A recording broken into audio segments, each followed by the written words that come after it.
Let's take some calls. First up for Rachel Maddow comes from Norcross, Georgia, Independent Line. Well, good morning. I assume I'm on. Yes, sir.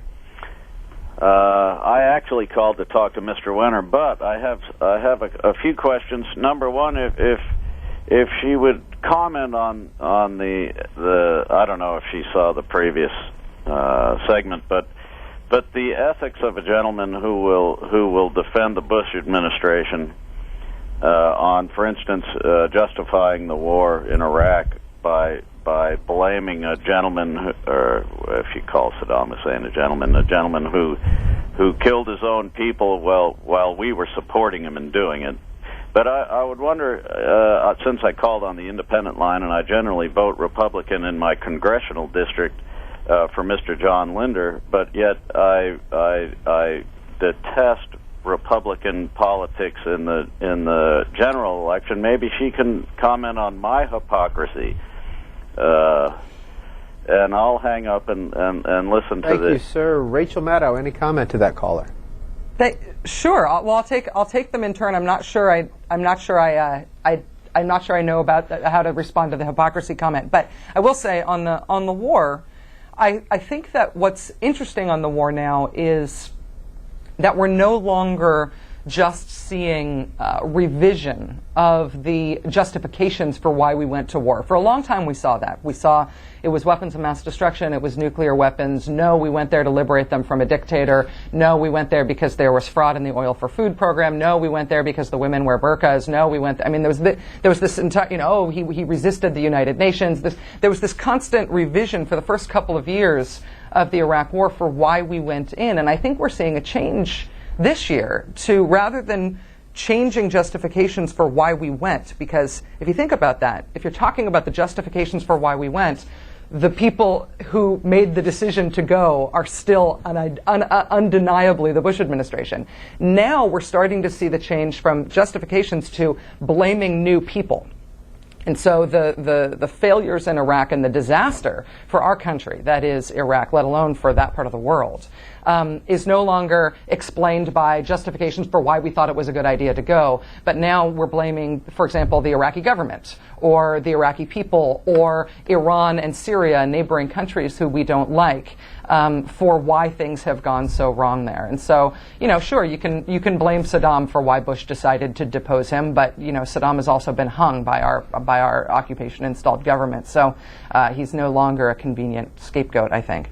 In terms of voting Republican in your congressional district and whether that makes you a hypocrite, I think that's between you and your God, really. It comes down to the values on which you make those decisions and whether you feel like you're being consistent. I can't help you out there. Where were you raised?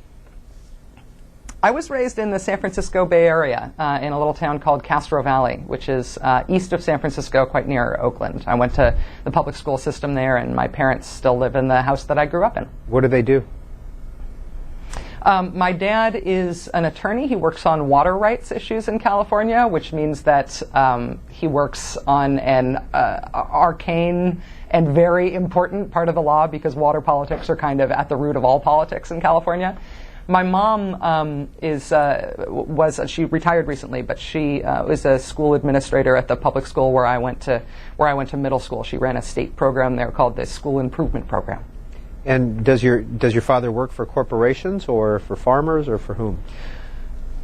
He worked for the water company. When I was growing up, he was counsel at East Bay MUD, East Bay Municipal Utility District, and then after spending the bulk of his career there, he went into private practice, where now he serves as counsel to different utility companies, water companies, but from private practice. He's kind of semi-retired now. He's trying to retire, but he still works too much. Do you share politics with your parents? I didn't used to. My mom is Canadian. My mom is from Newfoundland, and she is a U.S. citizen. But I think that her fundamental moderation has always driven her voting record. My dad was a more conservative guy than me for much of my life. I wouldn't describe it. He wasn't a Republican, although I can't say that he never voted for Republicans. But what's really interesting, and it's been fascinating for me to be at Air America during the bulk of the Bush administration, since Bush came into office, my dad has become a fire-breathing, MoveOn.org, left to the left of every Democratic candidate, radical. And he was never like this my whole life. But I think the Bush administration has really radicalized him, and he is more civically engaged than he ever has been in his life, and more mad about I think mostly mad about threats to the Constitution. But he's become a real fire breather in a way that sometimes even puts me to shame at Air America. On our Republican line, Fayetteville, Pennsylvania. Good morning, Rachel and Peter. How are you doing today? Good.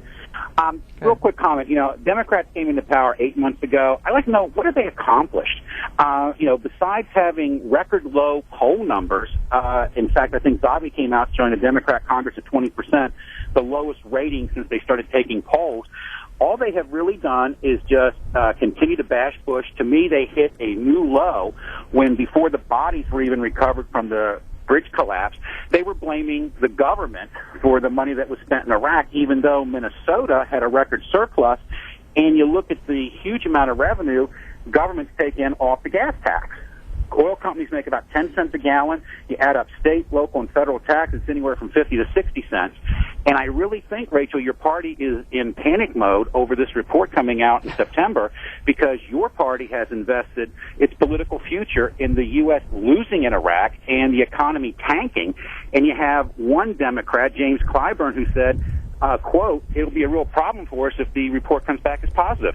And I'm sorry you work on Air America, because nobody hears you. You're a pretty nice lady to talk to. Have a good day. Rachel Maddow. Thank you. That was so civil. I will say that, I have real problems with the way that the Republicans have run the country for the time that they've been in charge of it, and I have a real problem with conservative philosophies of governing, but I don't accuse people who I disagree with of rooting for the deaths of American soldiers in Iraq. I mean, I'm not rooting for the U.S. losing anywhere in the country, and no American is. And nobody's rooting for Americans to lose in terms of our economy. I'm not, and I don't think you are either. And I don't think anybody who's involved in civic discourse and it takes enough time to watch C-SPAN, roots for those things. So accusing me of rooting for American deaths, rooting for U.S. losing in Iraq is, I think, obnoxious, and I don't think it helps. In terms of what the Democrats have accomplished since they've been in office for 8 months, well, they raised the minimum wage for the first time in a decade. They passed the 9/11 recommendations into law. I never got an explanation from any Republicans in Congress about what it was that they didn't like about the 9/11 recommendations, or why they couldn't get around to passing them, because they passed. They've brought about some oversight for the Bush administration in a way that it's as if it's a whole new idea that the Congress has oversight recommendations, when you contrast the types of hearings and investigations that have happened under this Congress with the yawning silence that happened under Republican-controlled Congress. They passed another stem cell research bill, which was vetoed for a second time by the president, because he's opposed to stem cell research, because I think he sees that abortion politics are implicated in some way that don't make sense to the vast majority of Americans who are hoping for that kind of life-saving medical research. The Democrats in Congress also passed a bill to establish a plan for withdrawing American troops from Iraq. And you can disagree with that plan, but the Democrats are trying to stop the war, and most of the country wants the war to try to be stopped. And the president vetoed that too. So it's been 8 months, and there's I'm a liberal, but I don't consider myself a Democratic hack. I probably spend as much time on my show ranting about what I'm dissatisfied with in the Democratic Party as what I don't dislike about Republicans. And there's a lot that this Congress has done or not gotten around to that I would criticize them for. But trying to call them a do-nothing Congress after the record that we brought out of the 109th Congress, where I think, I won't disparage them. It's not the topic. I just don't think it. I don't think it washes. And it's true that the Congress doesn't have good approval ratings. Congress has never had good approval ratings, and if they were trying to get them, they would never succeed, because they never do as an institution. I'm not too worried about that.